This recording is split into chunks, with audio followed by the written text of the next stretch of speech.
반갑습니다. 오늘도 제 이야기를 찾아주신 여러분, 진심으로 환영합니다. 귀로 듣는 이야기, 지금 시작합니다. 이야기를 시작하기에 앞서 구독, 좋아요는 이야기 제작에 큰 힘이 됩니다. 잊지 말고 꼭 눌러주시면 감사하겠습니다. 오늘 이 자리에 모인 많은 분께 제가 겪었던 기이하고도 따뜻한 이야기를 하나 들려드리려 합니다. 인생의 벼랑 끝에서 제가 마주했던 그 낡고 허름한 폐가와 그곳에서 시작된 제 운명의 뒤바뀜에 대한 이야기입니다. 긴 시간 함께 호흡하며 들어주시면 감사하겠습니다. 어느덧 제 나이도 60을 훌륭히 넘겼습니다만 아직도 그날의 기억은 어제 일처럼 생생합니다.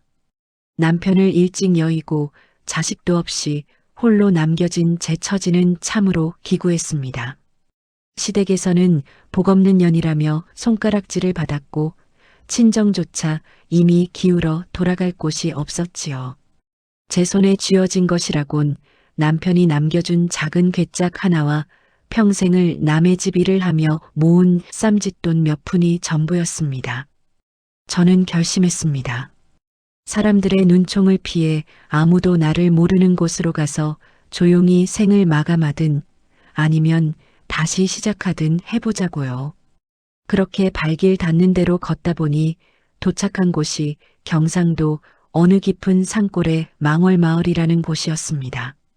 마을 어귀에 들어서자마자 사람들은 저를 이방인 보듯 경계했습니다. 하지만 제 눈에 들어온 것은 마을 사람들의 시선이 아니었습니다. 마을 저편 숲이 우거진 언덕 끝에 홀로 덩그러니 놓인 낡은 기와집 한 채였습니다. 그 집은 한눈에 봐도 오랫동안 사람의 온기가 닿지 않은 폐가였습니다. 기와는 깨져 잡초가 지붕 위까지 무성했고 대문은 한쪽 경첩이 빠져 위태롭게 매달려 있었지요. 그런데 이상하게도 그 집을 보는 순간 제 가슴이 뛰기 시작했습니다. 마치 그 집이 저를 부르는 것만 같았습니다. 저는 마을 이장을 찾아갔습니다. 그리고 제 전 재산을 내놓으며 그 집을 사고 싶다고 말했습니다. 이장은 눈을 크게 뜨며 저를 미친 사람 취급하더군요. 그 집은 귀신이 나오는 집이라며 멀쩡한 사람도 그곳에 들어가면 사흘을 못 버티고 실성해서 나오거나 죽어나간다고 말렸습니다. 마을 사람들 모두가 버린 집이고 땅조차 기운이 흉해서 농사도 안 되는 곳이라며 혀를 찼습니다. 하지만 저는 고집을 꺾지 않았습니다. 죽기로 작정한 사람이 귀신이 무섭겠습니까? 저는 이장에게 말했습니다. 어차피 갈 곳 없는 몸이니 그곳에서 죽어도 원망하지 않겠다고요. 결국 제 손에 쥔 돈 전부를 건네고 저는 그 폐가의 주인이 되었습니다. 마을 사람들은 저를 보며 수군거렸습니다. 제정신이 아니라고 과부가 되더니 미쳐버린 게 분명하다고 말이죠. 저는 그런 시선들을 뒤로하고 삐걱거리는 대문을 열고 들어갔습니다. 마당에는 사람 키만큼 자란 잡초들이 가득했고 마루 위에는 먼지가 뽀얗게 쌓여 발자국이 그대로 남았습니다. 첫날 밤이었습니다. 방 안에 촛불 하나를 켜고 앉아 있는데 사방에서 이상한 소리가 들려왔습니다. 벽 뒤에서 무언가 긁는 소리가 나기도 하고 천장에서 아이의 울음소리 같은 환청이 들리기도 했습니다. 찬바람이 문풍지를 뚫고 들어와 촛불이 일렁거린 때마다 벽면에 비친 제 그림자가 마치 괴물처럼 보였습니다. 하지만 저는 눈을 감고 가만히 움조렸습니다. 갈 곳 없는 나를 받아주어 고맙다. 나도 너처럼 버려진 몸이니 우리 서로 의지하며 살아보자고요. 그렇게 며칠이 지났습니다. 저는 매일 아침 일찍 일어나 마당에 잡초를 뽑고 부서진 문틀을 보수했습니다. 마을 사람들은 여전히 제게 다가오지 않았지만 저는 묵묵히 집을 가꾸었습니다. 그러던 어느 날 밤이었습니다. 꿈인지 생시인지 분간이 안 가는 묘한 일이 일어났습니다. 잠결에 부엌 쪽에서 달그락거리는 소리가 들려 가보았더니 웬 노파 한 분이 하얀 소복을 입고 앉아 솥단지를 닦고 있는 게 아니겠습니까? 저는 깜짝 놀라 뒤로 넘어질 뻔했지만 노파의 모습이 너무나도 슬퍼 보여 무섭다는 생각보다 가엾다는 생각이 먼저 들었습니다. 노파는 저를 돌아보며 힘없는 목소리로 말했습니다. 배가 고프구나. 아주 오래전부터 배가 너무 고팠어. 저는 떨리는 손으로 쌀독에서 귀한 쌀을 한 바가지 퍼냈습니다. 그리고 정성껏 밥을 지어 노파 앞에 내려놓았습니다. 노파는 개걸스럽게 밥을 먹더니 눈물을 흘렸습니다. 이 집이 폐가가 된 이후로 아무도 자신에게 밥 한 끼 대접한 적이 없었다며 모두가 자신을 무서워하고 도망치기 바빴다고 말입니다. 노파는 밥을 다 먹고는 저에게 고맙다는 인사를 하며 마당 구석의 오래된 감나무 아래를 가리켰습니다. 저곳을 깊이 파보거라. 내가 정성을 다해 나를 대접했으니 나도 선물을 하나 주마. 그 말을 남기고 노파는 안개처럼 사라졌습니다. 다음 날 아침 저는 꿈인가 싶어 멍하니 앉아 있다가 노파가 가리켰던 감나무 아래로 향했습니다. 삽을 들고 땅을 파기 시작했습니다. 한참을 파 내려갔을까 무언가 딱딱한 것이 걸렸습니다. 조심스레 흙을 걷어내니 그곳에는 작은 항아리 하나가 묻혀 있었습니다. 항아리 뚜껑을 열어본 저는 눈을 의심했습니다. 그 안에는 누렇게 변색된 오래된 서책들과 함께 황금색으로 빛나는 금괴들이 가득 들어 있었습니다. 알고 보니 이 집은 아주 옛날 큰 부자가 살던 집이었는데 난리통에 재물을 숨겨두고 가족들이 몰살당했던 비극적인 사연이 깃든 곳이었습니다. 노파는 그 집을 지키던 집귀신이었던 셈이지요. 저는 그 재물로 제 배를 채우지 않았습니다. 우선 마을의 가난한 이들에게 곡식을 나누어 주었고 허물어져 가던 마을 서당을 새로 지었습니다. 저를 미친 과부라 욕하던 마을 사람들은 하나둘 제 앞에 무릎을 꿇고 사죄했습니다. 저는 그들을 원망하지 않았습니다. 오히려 저를 이 집으로 인도해 준 운명에 감사했습니다. 하지만 이야기는 여기서 끝이 아닙니다. 재물이 생기자 제 주변에는 또 다른 어둠이 찾아왔습니다. 소문을 듣고 찾아온 도적들과 재물을 탐내는 일가 친척들이 나타나기 시작한 것이지요. 어느 날 밤 험상궂게 생긴 사내들 셋이 제 담벼락을 넘어들어왔습니다. 그들은 칼을 들이밀며 금괴가 어디 있는지 내놓으라고 협박했습니다. 저는 담담하게 말했습니다. 재물은 이미 마을 사람들을 위해 다 썼으니 가져갈 것이 없다고요. 그들은 믿지 않았고 제 방을 쑥대밭으로 만들며 뒤지기 시작했습니다. 바로 그때였습니다. 갑자기 집안의 기온이 급격히 낮아지더니 촛불이 일제히 꺼졌습니다. 그리고 어둠 속에서 수십 명의 원혼이 나타나 그 사내들을 에워쌌습니다. 그들은 혼비백산하여 도망치다 마당에 고꾸라졌고 다음날 마을 사람들 앞에서 자신들의 죄를 실토했습니다. 그제야 사람들은 알게 되었습니다. 이 폐가가 단순한 흉가가 아니라 진심 어린 마음을 가진 주인에게는 보물창고이자 수호신이 되어준다는 사실을 말입니다. 저는 그 후로도 그 집에서 30년을 더 살았습니다. 그동안 저는 수많은 아이를 거두어 키웠고 갈 곳 없는 과부들을 불러 모아 함께 농사를 지으며 살았습니다. 폐가였던 그 집은 어느새 마을에서 가장 활기차고 따스한 사랑방이 되었습니다. 사람들은 이제 그 집을 흉가라 부르지 않고 복가라고 부릅니다. 여러분, 인생에서 모든 것을 잃었다고 생각될 때가 있을 겁니다. 저처럼 전 재산을 털어 남들이 버린 폐가를 사야 하는 무모한 상황에 놓일 수도 있겠지요. 하지만 기억하십시오. 세상이 버린 것 속에도 진심 어린 마음이 닿으면 보석이 숨어 있다는 것을요. 겉모습이 허름하다고 해서 그 안의 가치까지 허름한 것은 아닙니다. 제가 그 노파에게 건넸던 따뜻한 밥 한 그릇이 제 인생을 바꾸었듯 여러분도 주변에 소외된 것들에게 따뜻한 시선 한 번만 건네보십시오. 운명은 아주 사소한 곳에서 뒤바뀌기 시작합니다. 그 폐가는 저에게 단순한 집이 아니었습니다. 제 상처받은 영혼을 치유해주고 다시 살아갈 용기를 준 스승이었습니다. 지금도 가끔 바람이 부는 밤이면 그 노파의 목소리가 들리는 듯합니다. 잘 살았구나. 참으로 잘 살았어. 그 소리를 들을 때마다 저는 창밖의 감나무를 보며 미소 짓습니다. 제 전 재산을 주고 산 것은 낡은 기와집이 아니라 사람의 도리와 사랑을 베풀 수 있는 기회였다는 것을 이제는 잘 알기 때문입니다. 도적들이 물러간 자리에 다시 고요가 찾아왔지만 제 소문은 바람을 타고 멀리 멀리 퍼져나갔습니다. 죽음의 땅이라 불리던 폐가에서 금괴가 나왔다는 이야기는 사람들의 귀를 자극하기에 충분했지요. 얼마 지나지 않아 제가 과부가 된 후 얼굴 한 번 비추지 않던 시댁의 먼 친척들이 하나둘 마을로 찾아오기 시작했습니다. 그들은 대문을 두드리며 소리쳤습니다.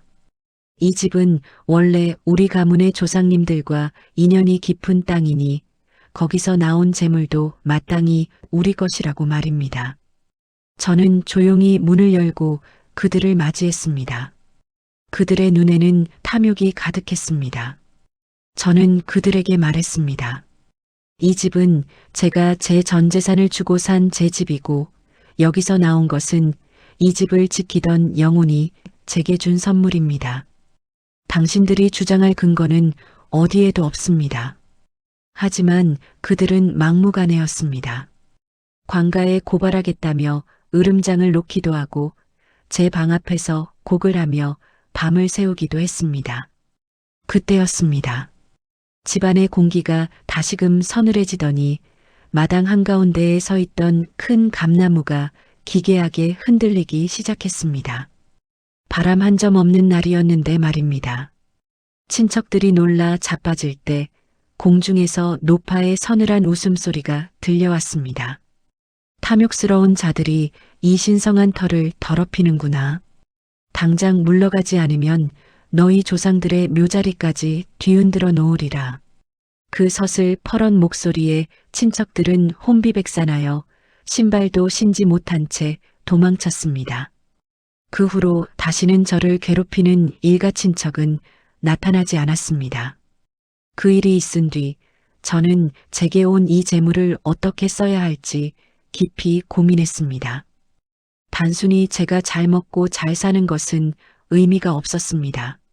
저는 가장 먼저 마을에 헐벗은 아이들을 불러 모았습니다. 부모를 잃고 거리를 떠돌거나 입에 풀칠하기도 힘든 집안의 아이들에게 따뜻한 밥을 먹이고 글을 가르치기 시작했습니다.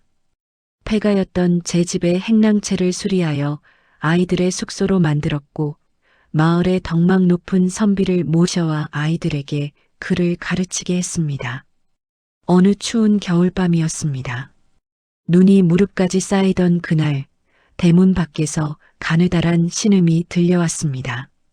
나가보니 보따리 하나를 품에 안은 젊은 여인이 쓰러져 있었습니다. 급히 방으로 데려와 미음을 먹이고 보살폈더니 여인은 눈물을 흘리며 자신의 사연을 털어놓았습니다. 남편은 역병으로 죽고 시댁에서 쫓겨나 갈 곳이 없어 아이와 함께 죽으려 했다는 것이었습니다. 저는 여인의 손을 꼭 잡으며 말했습니다. 죽긴 왜 죽습니까? 이 집은 나 같은 사람, 당신 같은 사람을 위해 존재하는 곳입니다. 여기서 함께 삽시다. 그렇게 1명, 2명 늘어난 식구가 어느덧 10명을 넘었습니다. 사람들은 저를 과부댁이라 부르지 않고 망월마을의 어머니라고 부르기 시작했습니다. 폐가는 더 이상 폐가가 아니었습니다. 아이들의 웃음소리가 담장을 넘었고 부엌에서는 연기가 끊이지 않았습니다.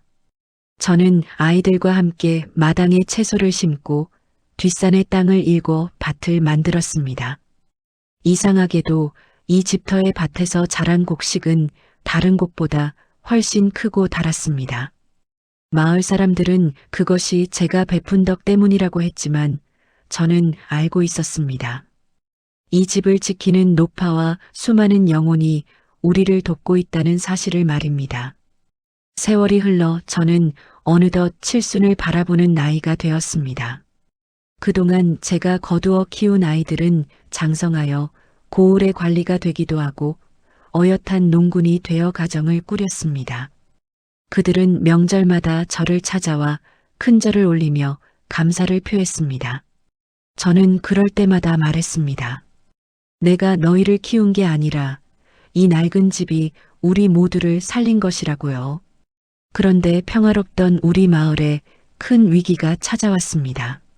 새로 부임한 사또가 탐욕스럽기로 소문난 인물이었는데 우리 집터가 명당이라는 소문을 듣고는 그곳을 빼앗아 자신의 별장으로 삼으려 한 것입니다.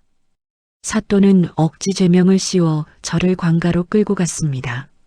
그리고 제가 가진 모든 재산과 집을 내놓으면 목숨만은 살려주겠다고 협박했습니다. 저는 차분하게 대답했습니다. 사또 나리, 이 집은 사람이 사고 팔 수 있는 땅이 아닙니다. 그곳은 억울하게 죽어간 영혼들이 쉬는 곳이고 갈 곳 없는 이들의 마지막 안식처입니다. 만약 강제로 빼앗으려 하신다면 큰 화를 면치 못하실 것입니다. 사또는 코웃음을 치며 저를 옥에 가두었습니다. 그리고 부하들을 시켜 제 집을 허물기 시작했습니다. 그날 밤이었습니다. 마을 전체가 흔들릴 정도의 큰 천둥 번개가 내리쳤습니다. 사또의 부하들이 곡괭이를 들고 담장을 허물려 할 때마다 하늘에서 벌락이 떨어져 그들을 저주했습니다. 그리고 사또의 꿈속에 수천 명의 원혼이 나타나 호통을 쳤습니다. 감히 어느 안전이라고 이곳을 탐내느냐. 내 놈의 죄상을 하늘이 알고 땅이 아느니라. 사또는 다음 날 아침 사지가 마비된 채 방 안에서 발견되었습니다. 그는 겁에 질려 당장 저를 석방하고 다시는 우리 마을을 건드리지 않겠다는 각서를 써주었습니다. 그 사건 이후로 사람들은 더욱 이 집을 신성하게 여겼습니다. 저는 사또에게 받은 보상금으로 마을에 큰 저수지를 만들었습니다. 가뭄이 들어도 우리 마을 사람들은 물 걱정 없이 농사를 지을 수 있게 되었지요. 마을 사람들은 저를 위해 송덕비를 세워주겠다고 했지만 저는 극구 사양했습니다. 비석에 새긴 글자보다 사람들의 마음속에 남는 따뜻한 밥 한 그릇의 기억이 더 소중하다고 생각했기 때문입니다. 이제 제 기력도 예전 같지 않습니다. 종종 방 안에서 혼자 쉬고 있으면 오래전 그 노파가 다시 나타나 제 곁에 앉곤 합니다. 노파는 이제 예전처럼 슬픈 기색이 없습니다. 평온한 얼굴로 저를 바라보며 고개를 끄덕입니다.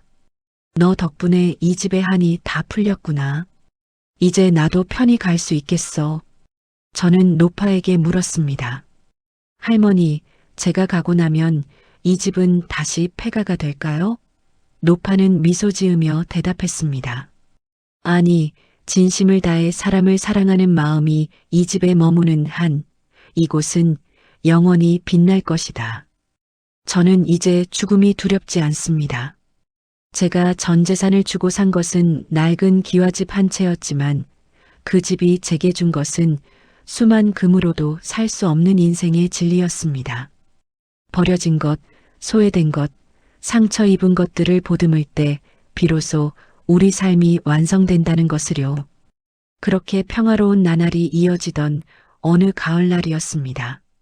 마당의 감나무에 주지저분하게 열렸던 감들이 발갛게 익어갈 무렵 대문 밖에서 웬 낯선 선비 한 분이 기웃거리는 것을 보았습니다. 옷차림은 남루했으나 눈빛만은 맑은 분이었지요. 저는 그분을 방으로 모셔 따뜻한 차 한 잔을 대접했습니다. 그 선비는 방 안을 찬찬히 둘러보더니 깊은 한숨을 내쉬며 입을 열었습니다. 부인, 혹시 이 집 지하에 무엇이 있는지 아십니까? 저는 그 질문에 깜짝 놀랐습니다. 금괴 항아리를 발견한 것 외에 또 다른 비밀이 있다는 말인가 싶었지요. 선비는 품 안에서 낡은 지도 한 장을 꺼내 보여주었습니다.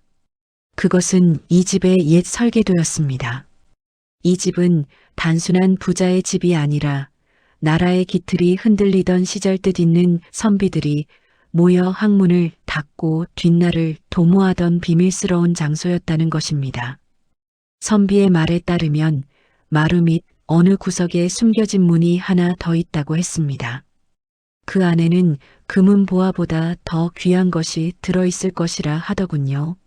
저는 선비와 함께 조심스레 마루판을 뜯어보았습니다. 정말 그곳에는 작은 나무 문이 숨겨져 있었고 문을 열고 내려가니 곰팡이 냄새 가득한 지하실이 나타났습니다. 그곳에는 수천 권의 서책들이 가득했습니다. 농사를 짓는 법, 병을 고치는 법, 그리고 백성을 다스리는 도리에 관한 책들이 먼지 속에 잠들어 있었습니다. 선비는 눈물을 흘리며 말했습니다. 이 책들이야말로 이 나라의 미래를 바꿀 진정한 보물입니다. 저는 그때 깨달았습니다. 노파가 제게 준 금괴는 이 소중한 책들을 지키고 그것을 공부할 아이들을 먹여 살리라는 미천이었다는 사실을 말입니다. 저는 그날부터 서책들을 하나하나 햇볕에 말리고 정성껏 정리했습니다. 마을의 서당은 이제 전국 각지에서 몰려드는 유생들로 북적이기 시작했습니다. 저는 그들에게 밥을 해먹이고 잠자리를 내어주며 오직 공부에만 전념하게 했습니다. 제가 전 재산을 주고 산 이 폐가는 이제 나라의 인재를 길러내는 거대한 학문의 전당이 된 것입니다. 그러던 어느 해 전국적으로 큰 가뭄이 들었습니다. 논바닥은 거북이 등껍질처럼 갈라졌고 짐승들도 목이 말라 죽어나갔습니다. 마을 사람들은 절망에 빠져 하늘만 바라보며 통곡했습니다. 그때 저는 지하실에서 보았던 농사법 책이 떠올랐습니다. 그 책에는 가뭄을 이겨내는 수로 만드는 법과 땅속 깊은 곳에 물줄기를 찾는 법이 상세히 적혀 있었습니다. 저는 마을 장정들을 불러 모았습니다. 그리고 책에 적힌 대로 마을 뒷산의 특정 지점을 파내려가게 했습니다. 사람들은 반신반의했지만 저를 믿고 삽을 들었습니다. 며칠 밤낮을 판 끝에 기적처럼 그곳에서 엄청난 양의 지하수가 솟구쳐 올랐습니다. 갈라진 논바닥에 물이 차오르고 시들어가던 곡식들이 고개를 들기 시작했을 때 마을 사람들은 만세를 부르며 춤을 추었습니다. 그 가뭄을 이겨내고 나자 마을 사람들은 저를 살아있는 보살이라 부르며 공경했습니다. 하지만 저는 알고 있었습니다. 이 모든 것은 제가 잘나서가 아니라 이 집이 가진 기운과 오래전 이곳을 거쳐간 선조들의 지혜 덕분이라는 것을요. 저는 그럴수록 더욱 몸을 낮추고 겸손하게 행동했습니다. 세월은 쉼없이 흘러 제가 거두어 키웠던 아이 중 하나가 장원급제를 하여 고을 원님으로 부임하게 되었습니다. 그 아이는 부임하자마자 말 한 마리를 타고 한달음에 우리 집으로 달려왔습니다. 대문 앞에 엎드려 제 손을 잡고 울먹이던 그 아이의 얼굴을 잊을 수 없습니다. 어머니가 아니었다면 저 같은 고아가 어떻게 이 자리에 올 수 있었겠습니까? 저는 그 아이를 일으켜 세우며 말했습니다. 내가 잘나서 된 것이 아니라 이 집의 흙과 바람이 너를 키운 것이니 항상 백성을 사랑하고 낮은 곳을 살피는 관리가 되어라. 그 아이는 제 말을 가슴 깊이 새겼고 훗날 백성들에게 칭송받는 명재상이 되었습니다. 이제 제 몸은 낙엽처럼 가벼워졌고 눈은 침침해져 앞이 잘 보이지 않습니다. 하지만 마음만은 그 어느 때보다 밝고 투명합니다. 저는 매일 밤 꿈속에서 그 노파를 만납니다. 노파는 이제 하얀 소복 대신 눈부시게 아름다운 비단옷을 입고 나타납니다. 그리고 제 손을 잡으며 부드럽게 미소 짓습니다. 이제 너의 할 일을 다 마쳤구나. 참으로 고생 많았다. 저는 죽음이라는 것이 무서운 끝이 아니라 또 다른 시작임을 느낍니다. 제가 이 세상을 떠나더라도 이 집은 남을 것이고 이 집에서 공부한 아이들의 지혜는 대대손손 이어질 것입니다. 제가 바친 전 재산은 한 줌의 흙으로 돌아갔지만 그 흙 위에서 핀 꽃들은 영원히 향기를 발할 것입니다. 그렇게 마을에 평화가 찾아오고 저도 어느 정도 안정을 찾았을 무렵이었습니다. 하루는 비가 억수같이 쏟아지는 날이었지요. 앞마당의 감나무 잎들이 비바람에 맥없이 떨어지는 것을 보며 툇마루에 앉아 있는데 대문 밖에서 누군가 힘겹게 문을 두드리는 소리가 들렸습니다. 나가보니 온몸이 비에 젖어 파들파들 떨고 있는 한 사내가 서 있었습니다. 행색을 보니 먼 길을 걸어온 유랑자 같았는데 특이하게도 가슴에 커다란 보따리를 하나 꼭 껴안고 있었습니다. 저는 서둘러 그를 안방으로 들였습니다. 따뜻한 아랫목을 내어주고 마른 옷으로 갈아입힌 뒤 뜨끈한 국밥 한 그릇을 말아내 놓았습니다. 사내는 허겁지겁 밥을 비우더니 그제야 정신이 드는지 저를 향해 깊숙이 머리를 숙였습니다. 그리고는 조심스럽게 가슴에 품고 있던 보따리를 풀었습니다. 그 안에는 놀랍게도 돌처럼 딱딱하게 굳은 흙덩이들과 낡은 녹그릇 몇 개가 들어 있었습니다.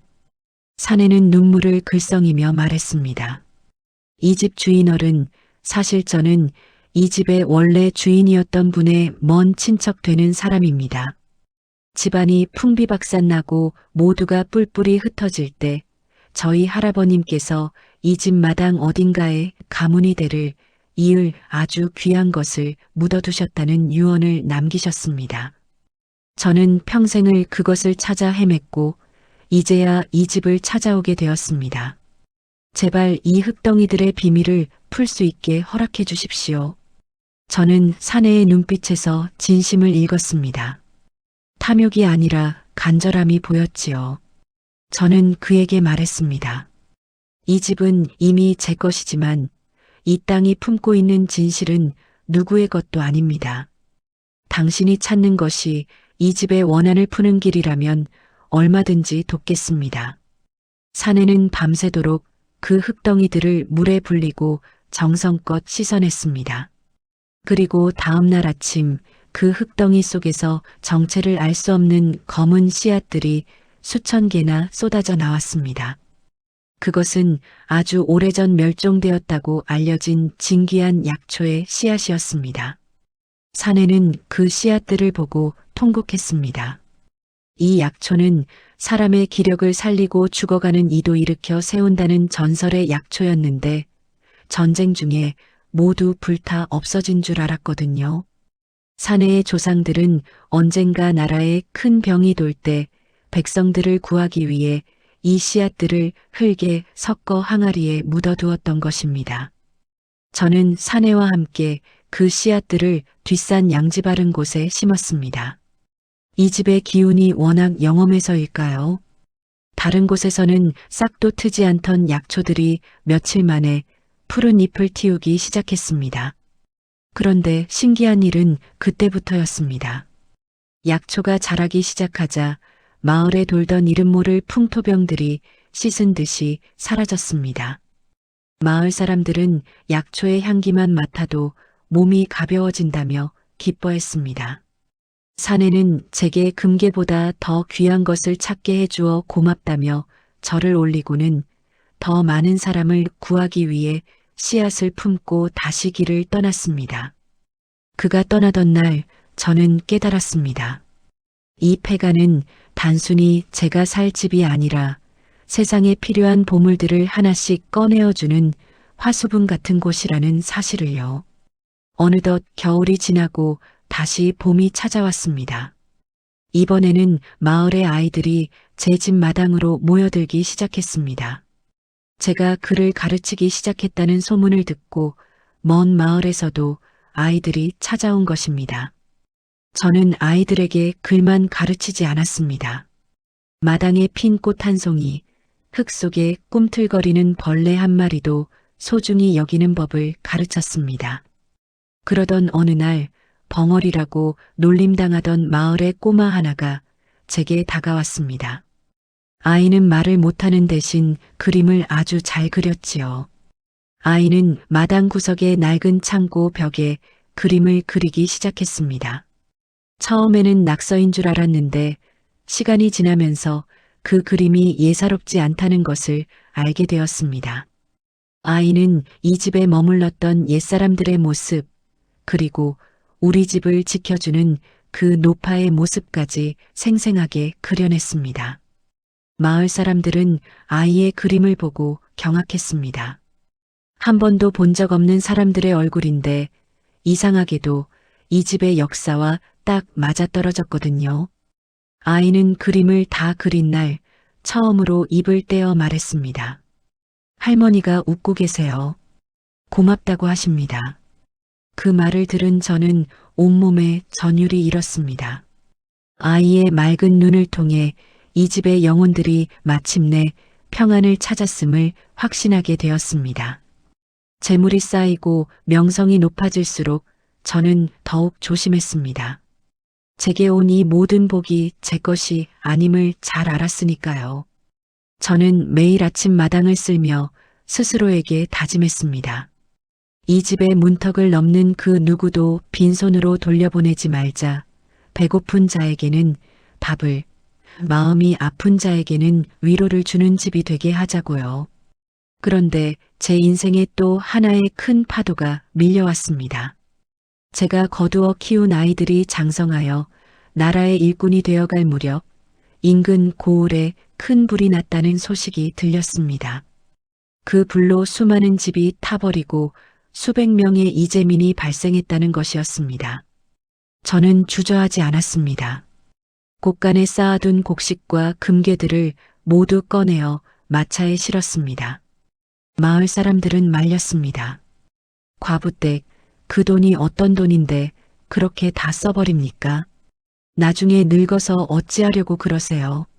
하지만 저는 웃으며 대답했습니다. 이 재물은 원래 이 집이 주인 없는 나를 받아주었을 때부터 세상의 것이었습니다. 제가 늙어 기운이 없으면 이 아이들이 저를 돌보지 않겠습니까?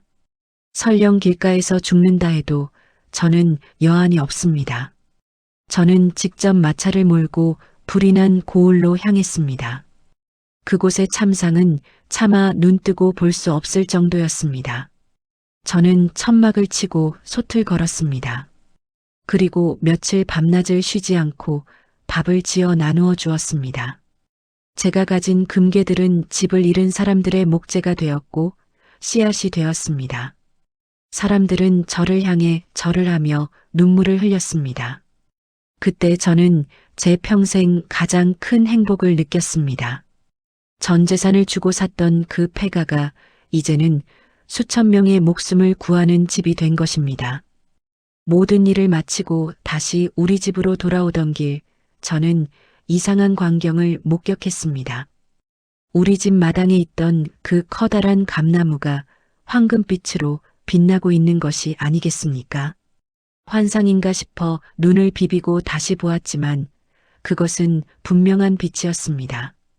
집에 도착해 보니 마을 사람들이 마당에 모여 웅성거리고 있었습니다. 이장님이 뛰어와 말했습니다. 과부댁, 정말 기이한 일이요.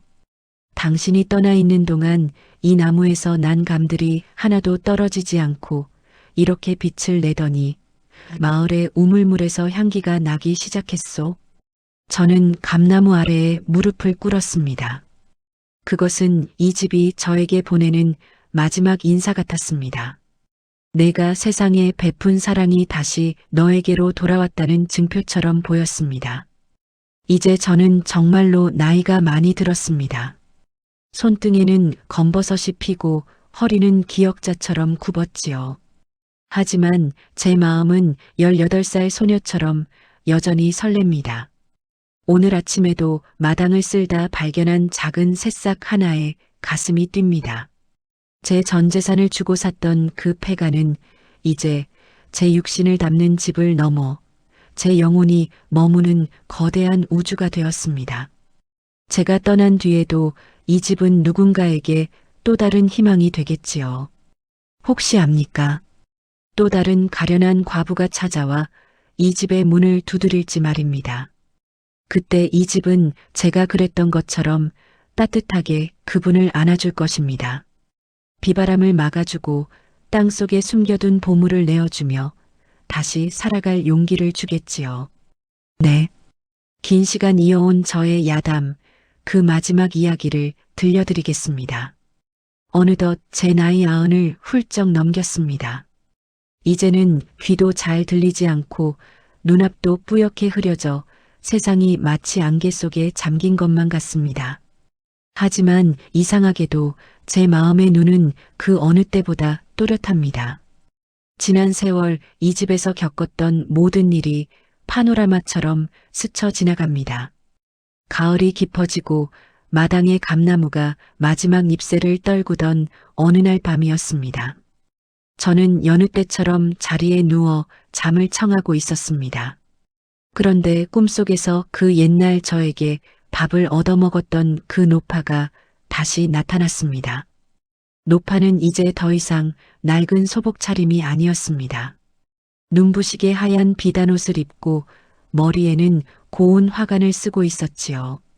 노파의 뒤로는 제가 이 집에서 지내는 동안 스쳐 지나갔던 수많은 영혼이 환한 미소를 지으며 서 있었습니다.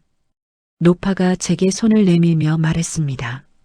아가, 이제 갈 때가 되었다. 그동안 참으로 수고 많았다. 내 덕분에 우리 모두 오랜 한을 풀고 이제야 참된 안식을 얻게 되었구나. 우리와 함께 가자. 그 목소리는 봄바람처럼 따뜻하고 부드러웠습니다. 저는 그 손을 잡으며 대답했습니다. 예, 할머니. 저도 이제 쉴 때가 된 것 같습니다. 저는 잠에서 깨어났습니다. 방 안에는 새벽의 푸른빛이 감돌고 있었습니다. 저는 마지막 힘을 내어 자리에서 일어나 단정하게 옷을 갈아입었습니다. 그리고 제가 평생을 바쳐 가꿔온 집안을 천천히 둘러보았습니다. 손때 묻은 문고리, 삐걱거리는 마루장, 그리고 창호지 너머로 보이는 뒷산의 능선까지 모든 것이 사무치게 그리웠습니다. 날이 밝자 저는 마을에 사는 제 아이들을 모두 불러 모았습니다. 이제는 머리가 희끗희끗한 중노인이 된 아이들이 제 앞에 무릎을 꿇고 앉았습니다. 저는 그들의 손을 하나하나 잡으며 마지막 유언을 남겼습니다. 얘들아, 나는 이제 떠난다. 하지만 슬퍼하지 말거라. 나는 내가 있어야 할 곳으로 돌아가는 것뿐이다. 너희에게 남길 금은보화는 이미 다 나누어 주어 없지만 그보다 더 귀한 것을 이 집에 남겨두었다. 그것은 바로 사람을 사랑하는 마음과 버려진 것을 귀하게 여기는 정신이다. 내가 죽은 뒤에도 이 집의 문을 닫아 걸지 말거라. 배고픈 자가 오면 밥을 주고 잘 곳 없는 자가 오면 방을 내어주거라. 그래야 이 집의 온기가 꺼지지 않고 영원히 이어질 것이다. 아이들은 눈물을 흘리며 제 말을 가슴에 새겼습니다. 저는 마지막으로 툇마루에 나가 앉았습니다. 따사로운 가을 햇살이 제 얼굴을 비추었습니다. 그때였습니다. 바람 한 점 없는 날이었는데 마당 한가운데 서 있던 그 크고 오래된 감나무에서 황금빛 잎사귀들이 눈송이처럼 우수수 쏟아져 내리기 시작했습니다. 마치 하늘에서 금비가 내리는 것 같았습니다.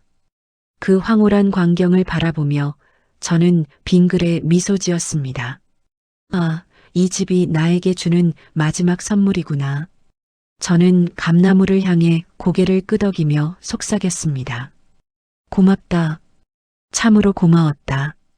그날 오후 저는 툇마루에 앉은 채로 조용히 숨을 거두었습니다. 사람들은 제가 잠든 줄 알았다고 합니다. 제 얼굴이 너무나 평온하고 행복해 보였기 때문이지요. 마을 사람들은 저를 감나무 아래 양지 바른 곳에 묻어주었습니다. 제가 떠난 뒤에도 이 집은 폐가가 되지 않았습니다. 제 뜻을 이은 아이들이 돌아가며 집을 지켰고 전국의 수많은 사람이 이 전설 같은 이야기를 듣고 찾아왔습니다. 삶에 지친 사람들, 절망에 빠진 사람들이 이 집에 머물며 다시 살아갈 힘을 얻고 돌아갔습니다. 사람들은 이 집을 과부댁의 기적이라 불렀습니다. 세월은 흐르고 또 흘러 이제 저도 제 아이들도 모두 전설 속의 인물이 되었습니다. 하지만 그 낡은 기와집은 여전히 그 망월마을 언덕 위에 서 있습니다.